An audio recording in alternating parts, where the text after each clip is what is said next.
আমরা এই ভিডিওটির সাহায্যে একটি গেম কনসোল তৈরি করা শিখবো। আপনারা দেখতেই পাচ্ছেন এখানে একটি স্নেক গেম কিন্তু অটোমেটিক্যালি প্লে হচ্ছে। সো আমরা এটাকে কিন্তু খুব চমৎকারভাবে প্লে করতে পারবো। অনেকটা Nokia 1100 মোবাইলে আমরা যে গেমস খেলতাম, অনেকটা সেটার মতোই কিন্তু এই গেমসটা। আপনারা চাইলে এটাকে আপগ্রেড করে আরো অসংখ্য এই ধরনের আর্কেড গেমগুলো কিন্তু খেলতে পারবেন। তবে সেখানে আপনার প্রোগ্রামিং নলেজ বা কোডিং নলেজটা আরেকটু আপগ্রেড করতে হবে, তাহলেই আপনি পারবেন। তবে এই যে কনসোলটা কিভাবে তৈরি করা হলো, এই যে স্নেক গেমটা কিভাবে প্লে হচ্ছে বা আপনি এখানে 4 টা বাটন রয়েছে, আপনি এটার সাহায্যে কিন্তু এটাকে প্লে করতে পারবেন।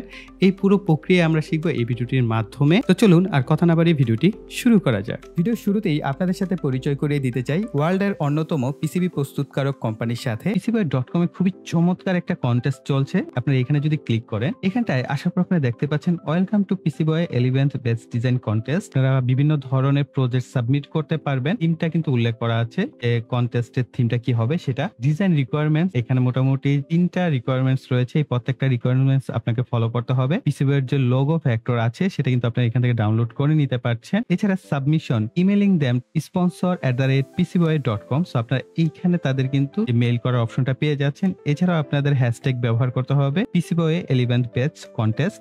চমৎকার প্রাইস রয়েছে। গ্র্যান্ড প্রাইস হচ্ছে $500, ক্যাশ প্লাস $300 হচ্ছে PCBWay কুপন পাচ্ছেন। টোটাল $800 এর মতো। সেকেন্ড রানার আপনি পাচ্ছেন 200 PCBWay coupon. Most creative award পাচ্ছেন একজন, $200 কুপন পাচ্ছে। মোস্ট ফাংশনাল অ্যাওয়ার্ড পাচ্ছেন একজন, সেটাও পাচ্ছেন $200 এর মতো কুপন। এখানে এডিশনাল পার্কস অপশন রয়েছে যে কত তারিখের মধ্যে আপনার লাস্ট এখানে সাবমিট করতে হবে, June 12, 2025। Join us today for inspiration, explore our community. So PCBWay community. PCBWay এর এসএমডি সার্ভিস পাওয়ার জন্য এখানে ক্লিক করুন। সহজ 4টি স্টেপের মাধ্যমে এসএমডি সার্ভিসটা নিতে পারবেন। স্টেপ 1 এ আপনার চাহিদা অনুযায়ী টার্নকি, কিটেড অন কনসাইন্ড, কম্বো যে কোনো একটি অপশন সিলেক্ট করে কোয়ান্টিটি দিন এবং কম্পোনেন্ট ক্যাটাগরি সিলেক্ট করুন। স্টেপ 2 এ এডিশনাল অপশন এবং আপনার রিকোয়ারমেন্টের যে ডিটেইলস সেটা লিখুন। স্টেপ 3 তে পিসিবি সম্পর্কিত অপশনসমূহ সেট করুন এবং ক্যালকুলেট করুন। স্টেপ 4 এ ডিউরেশন সেট করুন। এরপর সেভ টু কাট করে গারবার, বুম সহ প্রয়োজনীয় ফাইলসমূহ আপলোড করে নিন। এরপর রিভিউর জন্য অপেক্ষা করুন। রিভিউ হয়ে গেলে খুব সহজে আপনারা PCBWay থেকে আপনাদের যে সার্ভিসটা সেটা অর্ডার করতে পারছেন। বরাবরের মতো আমাদের কাছে পিসিবি বোর্ডগুলো পাঠানো হয়েছে PCBWay.com থেকে। এই হচ্ছে তাদের পিসিবি বোর্ডগুলো।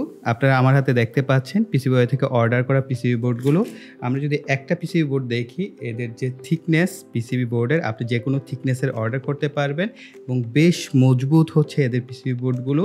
এবং কালার দেখতে পাচ্ছেন, কোয়ালিটি দেখতে পাচ্ছেন, থিকনেস দেখতে পাচ্ছেন, এক কথায় অসাধারণ ও প্রফেশনাল মানের। আমাদের এই প্রজেক্টটি তৈরিতে প্রয়োজন হবে 0.96 ইঞ্চি OLED ডিসপ্লে একটি, আরডিনো ন্যানো বোর্ড একটি, 1000 মাইক্রোফ্যারাড 25 ভোল্টের ক্যাপাসিটর একটি। আপনারা চাইলে L7805 রেগুলেটর আইসি ব্যবহার করতে পারেন। আমি ব্যবহার করছি LM2596 আইসি একটি, পাওয়ার সকেট একটি, 1N4148 জিনার ডায়োড ব্যবহার করব 4টি। এই ক্ষেত্রে আপনারা চাইলে 1N4007 ডায়োডও ব্যবহার করতে পারবেন। ইন্ডাক্টর ব্যবহার করব একটি, পুশ বাটন 4টি, 1N5408 ডায়োড ব্যবহার করব 2টি, 103 মানের ভেরিয়েবল রেজিস্টর একটি।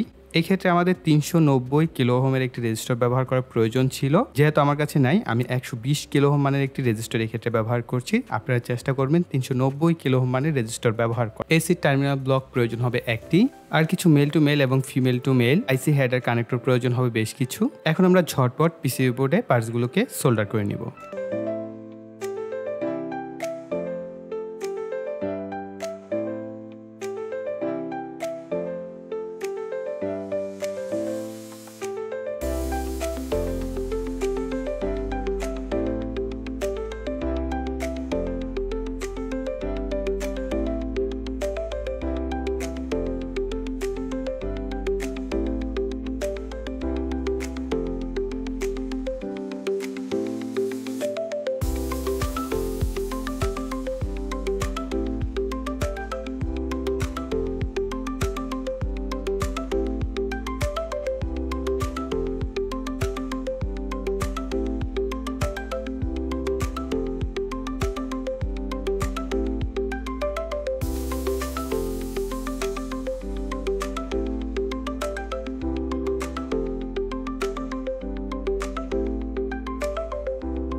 আমাদের সার্কিটটা মোটামুটি কমপ্লিট হয়ে গেছে। এই হচ্ছে আমাদের সার্কিট ডায়াগ্রাম। সার্কিট ডায়াগ্রামের কানেকশন বুঝে নিলে খুবই সহজ, কারণ এখানে জাস্ট দুইটা জিনিসকে আপনার কানেকশন করতে হবে। এক নাম্বার হচ্ছে অলিড ডিসপ্লেটাকে আপনার কানেকশন করতে হবে। তো অলিড ডিসপ্লেটাকে কানেকশন করার জন্য অবশ্যই খেয়াল রাখতে হবে এটা ভিসিসি তে হচ্ছে +5 ভোল্ট আর গ্রাউন্ডের সাথে গ্রাউন্ড, আর এসসিএল পিনটা হচ্ছে A4 পিনের সাথে, এসডিএ পিনটা হচ্ছে A5 পিনের সাথে। তাহলে আমাদের অলিড ডিসপ্লে কানেকশন করা হয়ে গেল।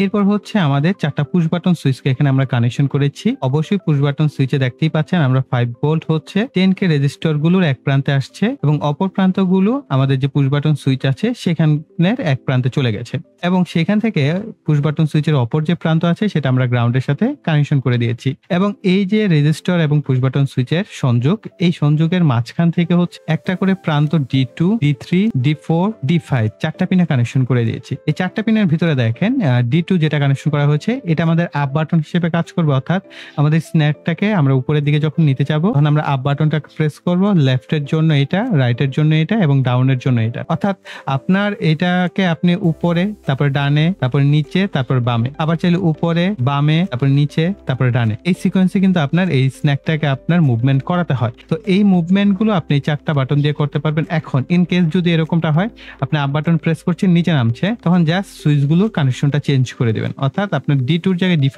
চলে আসছে, তখন এই পিন গুলোকে জাস্ট উল্টো করে কানেকশন করে দিলেই হয়ে গেল। দেখেন কতটা সিম্পল সার্কিট ডায়াগ্রাম, কিন্তু আপনারা চাইলে এই সার্কিট ডায়াগ্রামটা ব্যবহার করেই কিন্তু আরো কয়েকটা গেম এখানে প্লে করতে পারবেন। যদিও আমরা এই ভিডিওর মাধ্যমে শুধুমাত্র স্ন্যাক গেমটার যে কোড সেটা দিচ্ছি, যদি আপনারা চান অবশ্যই কমেন্ট সেকশনে লিখবেন, তাহলে আমরা আরো গেম সহ অর্থাৎ 4-5টা গেম কিন্তু আমরা এর মধ্যে চাইলে ইনক্লুড করতে পারবো, কারণ আমাদের মেমোরিতে যথেষ্ট জায়গা রয়েছে। তো আপনারা যদি চান তাহলে আমরা পরবর্তী আরেকটা ভিডিওতে সেই বিষয়গুলো আপনাদের সাথে শেয়ার করব। আর এই হচ্ছে আমাদের সম্পূর্ণ প্রোগ্রামটি। তো এই প্রোগ্রামটি আমি ভিডিও ডিসক্রিপশন বক্সে দিয়ে দিব, আপনারা চাইলে ডাউনলোড করে কিন্তু এই প্রোগ্রামটি ব্যবহার করতে পারবেন। আর সার্কিট ডায়াগ্রাম তো আমরা অলরেডি এক্সপ্লেন করে দিয়েছি কতটা সিম্পল, জাস্ট আপনি যদি ঠিকঠাক মতো কানেকশন করতে পারেন তাহলে কিন্তু আপনি এই ধরনের একটা কনসোল নিজেই তৈরি করতে পারবেন। দেখেন প্রোগ্রামটাও যে আহামরি অনেক বড় একটা প্রোগ্রাম তা কিন্তু না, এখানটায় জাস্ট আমরা লাইব্রেরি দুইটা ইনক্লুড করেছি। এখন এই কোডটা যারা কম্পাইল করবেন, ধরেন আমি এটাকে যদি কম্পাইল করি তাহলে দেখতে পাবো যে আমাদের কম্পাইল ডান। এখন অনেকের ক্ষেত্রে এরর আসতে পারে, তো আপনারা বাম পাশে লাইব্রেরি অপশন আছে, লাইব্রেরি অপশন থেকে দুইটা লাইব্রেরি আপনাকে ইনক্লুড করতে হবে, অ্যাডাফ্রুট EFX এবং অ্যাডাফ্রুট SSD 1306। এই দুইটা লাইব্রেরি মাস্ট ইনক্লুড করা থাকতে হবে, আদারওয়াইজ কিন্তু আপনার প্রোগ্রামে এরর আসবে, প্রথমে বলে দিলাম। আর এখানে দেখতে পাচ্ছেন এটা যে স্ক্রিন ওয়াইড এবং স্ক্রিন হাইট, এই বিষয়গুলো কিন্তু এখানে উল্লেখ করা আছে, অর্থাৎ এই লাইব্রেরির ভিতরে থাকার কারণে আমরা অল্প কিছু কোডের মাধ্যমে কিন্তু সেটাকে ডিক্লারেশন করতে পারছি। অবশ্যই লাইব্রেরিটা ইনস্টল থাকতে হবে। আর এখানে ডিফাইন দেখতে পাচ্ছেন D2 পিনকে আমরা হচ্ছে আপ, D3 পিনকে হচ্ছে লেফট এবং D4 পিনকে হচ্ছে রাইট এবং ডাউন পিন হচ্ছে D5 পিনের সাথে আমরা কানেকশন করে দিয়েছি। এটা প্রোগ্রামে উল্লেখ করা আছে। সো এই অনুযায়ী কিন্তু আমাদের সম্পূর্ণ প্রোগ্রামটি সাজানো হয়েছে। আমি আর প্রোগ্রাম এক্সপ্লেইন করছি না, আপনারা আই থিঙ্ক বুঝতেই পারবেন। খুব সিম্পল একটা প্রোগ্রাম, আমি ভিডিও ডিসক্রিপশন বক্সে প্রোগ্রামটা আপনাদের জন্য দিয়ে দিব। আমাদের এই সার্কিট বোর্ডটা সম্পর্কে কিন্তু আপনার একটা ভালো ধারণা থাকতে হবে, আদারওয়াইজ কিন্তু আপনি এই ডিভাইসটা তৈরি করতে পারবেন না। ধরেন এইখানে আরডিনো ন্যানো বোর্ড বসানোর জন্য এখানে সকেট ব্যবহার করা হয়েছে এবং পাশাপাশি প্রত্যেকটা পিনের কিন্তু পিন আউট বের করা হয়েছে, এতে করে খুব সহজে আমরা আইডেন্টিফাই করতে পারি কোন পিনটার আসলে কি নাম। কেননা এইখানে দেখতে পাচ্ছেন D2, D3, D4 এভাবে টানা আছে, TX RX পিন টানা আছে, অর্থাৎ প্রত্যেকটা পিনই আইডেন্টিফাই করে দেওয়া হয়েছে। এবং এই পাশে আমরা একটা ব্যবস্থা রেখেছি, আমরা চাইলেই আমাদের এই বোর্ড থেকে 12 ভোল্ট এবং গ্রাউন্ড নিতে পারি, এই কারণে মাঝের যে দুইটা সারি এখানে রাখা হয়েছে। আমাদের যেহেতু এই প্রজেক্টে 12 ভোল্ট এবং গ্রাউন্ডের প্রয়োজন নাই, সেই কারণে আমরা নিচ্ছি না। যে এখানে 5 ভোল্ট এবং গ্রাউন্ডের আর দুইটা প্রান্ত রয়েছে, রেড কালারটা হচ্ছে 5 ভোল্ট আর ব্লু কালারটা হচ্ছে গ্রাউন্ড। তো আমরা এইখান থেকে 5 ভোল্ট এবং গ্রাউন্ড নিব। আমাদের যে এখানে সুইচ মডুল তৈরি করেছি, আমরা 4টা সুইচের সাথে জাস্ট 4টা 10K রেজিস্টর দিয়ে এই সুইচ মডুলটা তৈরি করা হয়েছে। যেখানে আরো বেশ কিছু বিষয় হচ্ছে যে এইটা কিন্তু আমাদের অন্য একটা প্রজেক্টের জন্য তৈরি করা হয়েছিল, কিন্তু আমরা চাইলে আমাদের এই প্রজেক্টটাকে মাল্টিপারপাস ব্যবহার করতে পারি, সেই কারণে কিন্তু ব্যবহার করা। আর এইখানটা 0.96 ইঞ্চির OLED ডিসপ্লে যেটা আছে সেটাকে আমরা এখানে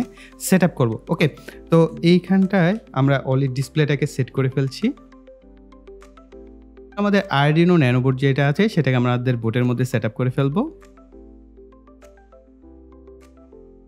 প্লাস আপনারা চাইলে এই পুশ বাটন সুইচগুলো না ব্যবহার করলেও আপনাদের ডিভাইসটা কিন্তু কাজ করবে, কারণ আমরা এক্সটার্নাল পুশ বাটন এখানে ব্যবহার করছি, কারণ এই পুশ বাটনগুলো বায়াসিং করা হয়েছিল অসিলোস্কোপের জন্য। ওকে, তো এখন এইখান থেকে দেখেন আমাদের এই সুইচ মডুলের যে পজিটিভ এবং গ্রাউন্ড প্রান্ত থাকবে সেটা আমরা 5 ভোল্ট এবং গ্রাউন্ডের মধ্যে কানেকশন করে দেব। এরপর 4টা প্রান্ত রয়েছে, এই 4টা প্রান্ত হচ্ছে আমাদের D2, D3, D4 এবং D5 এর জন্য। তো এইখানে আমরা এই ধরনের কানেক্টর ব্যবহার করব, অনেকটা এল শেপের মতো। এইগুলোকে আমরা D2 থেকে কানেকশন করে দেব। এরপর আমরা এই 4টা প্রান্তকে জাস্ট এই 4টা কানেক্টর দিয়ে কানেকশন করে ফেলবো। আমাদের এই গেমস খেলার জন্য এটা হচ্ছে গেম কন্ট্রোলার। সো এই কন্ট্রোলার দিয়েই কিন্তু আপনি অনেক কিছু তৈরি করতে পারবেন। তাছাড়া আপনার কাছে যদি জয়স্টিক থাকে, সেটাকেও যদি একটু প্রোগ্রামে আপগ্রেড করেন, তাহলে জয়স্টিক ব্যবহার করে আপনি এই গেমটা প্লে করতে পারবেন। সেটা হয়তোবা আরো কনভিনিয়েন্ট এবং ইজি হবে। তাই না? এখন এইখানে 12 ভোল্ট ইনপুট করার জন্য আমাদের সকেট দেওয়া আছে। আর চাইলে আমরা সরাসরি 5 ভোল্টও ব্যবহার করতে পারবো। যদি আমরা Arduino Nano বোর্ড ব্যবহার করি, এইখানে পাওয়ার সাপ্লাই দিই, তাহলে এটা দিয়েও আমাদের পুরো বোর্ডটা চলবে। প্লাস আমরা এখানে চাইলে 12 ভোল্ট ইনপুট দিতে পারি। অলরাইট? তো আমরা এখান থেকে 12 ভোল্টকে ইনপুট দিয়ে দিচ্ছি। দেখতেই পাচ্ছেন আমাদের গেম কিন্তু প্লে হওয়া শুরু করে দিয়েছে। এখন গেমটা প্লে হওয়ার পরে এখানে 4টা বাটনের একটা বাটন হচ্ছে উপরের জন্য। তো আমি দেখাচ্ছি। এটা হচ্ছে আপ, এটা হচ্ছে লেফট, এটা রাইট। রাইট এখন কাজ করবে না, ডাউন দেওয়ার পরে রাইটে কাজ করবে। ঠিক আছে? তো আপ, লেফট, তারপরে হচ্ছে ডাউন অ্যান্ড রাইট। এভাবে হচ্ছে আপনারা চাইলে গেমটাকে খুব সুন্দরভাবে প্লে করতে পারবেন। যেহেতু ডিসপ্লে থেকে আমার অনেকটা দূর থেকে দেখতে হয়, এই কারণে কিন্তু আমার জন্য কিছুটা অসুবিধা। এই কারণে গেমটা আমি প্রপারলি প্লে করতে পারি নাই। তো আপনারা কিন্তু খুব সহজ এবং খুব সুন্দরভাবে এই গেমটাকে প্লে করতে পারবেন। তো আপনারা চাইলে এই গেমটাকে আপগ্রেড করতে পারেন। যদি আপনারা চান যে এটার উপরে আপগ্রেডের উপর একটা ভিডিও নিয়ে আসি এবং আরও বেশ কিছু গেম এটার মধ্যে ইনক্লুড করি, তাহলে অবশ্যই কষ্ট করে কমেন্ট সেকশনে জানাবেন। তাহলে না হয় আমরা আরও একটা ভিডিও এর উপরে করব। যদি আপনারা চান তাহলে অবশ্যই কমেন্ট সেকশনে জানাবেন। আর ভিডিওতে অবশ্যই লাইক করবেন এবং শেয়ার করবেন। আর যারা এখনো চ্যানেলটিকে সাবস্ক্রাইব করেনি, এই ধরনের আরো ইন্টারেস্টিং ভিডিও পাওয়ার জন্য চ্যানেলটিকে সাবস্ক্রাইব করে পাশে বেল বাটনটি অ্যাক্টিভ করে রাখবেন পরবর্তী ভিডিওর নোটিফিকেশন পাওয়ার জন্য। সো এই বলে এখানে বিদায় নিব। সকলে ভালো থাকবেন, সুস্থ থাকবেন। টাটা।